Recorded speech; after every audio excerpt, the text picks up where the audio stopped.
Variety chutney செய்யலாங்களா? அதில் first வெங்காய சட்னி. தாராளமாக எண்ணெய் விட்டு கடுகு, காஞ்ச மிளகாய் இது ரெண்டுத்தையும் நல்லா பொரிய விட்டு அது செவந்த உடனே அதுலேயே வெங்காயத்தை நல்லா ஸ்லைஸ் பண்ணி போட்டு வதக்குங்க. வெங்காயத்து கூடவே உப்பு, புளி இதெல்லாமும் போட்டு நல்லா ப்ரௌன் ஆகிற அளவுக்கு வதக்கி ஆற விட்டு அரைச்சி திருப்பி கடுகு, கருவேப்பிலை போட்டு தாளித்து எடுத்திங்கன்னா வெங்காய சட்னி ரெடி. அடுத்து உருளைக்கிழங்கு மசாலா.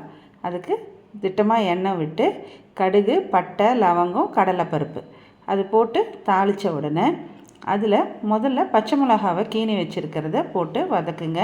அதுக்கப்புறம் வெங்காயம், அப்புறம் தக்காளி, உப்பு, மஞ்சள் தூள் இதெல்லாம் போட்டு நல்லா வதக்கிட்டு அதுக்குள்ளே உருளைக்கிழங்கு வேக வச்சு தோல் நீக்கி மசிச்சு எடுத்து வச்சுக்கோங்க.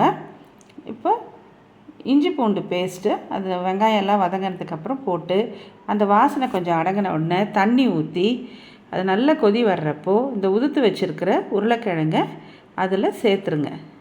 சேர்த்து நல்லா கலரி விட்டு கொத்தமல்லி தழை தூவி இறக்குனீங்கன்னா உங்கள் உருளைக்கிழங்கு மசாலா ரெடி.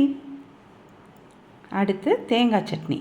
தேங்காய், காஞ்ச மிளகாய் இல்லை பச்சை மிளகாய், அப்புறம் அது கூடவே கொஞ்சம் சின்ன வெங்காயம், உப்பு, கொஞ்சம் பொட்டுக்கடலை இதெல்லாம் போட்டு நல்லா அரைச்சி கடுகு, கருவேப்பிலை கொஞ்சம் போட்டு தாளித்து எடுத்திங்கன்னா தேங்காய் சட்னி ரெடி.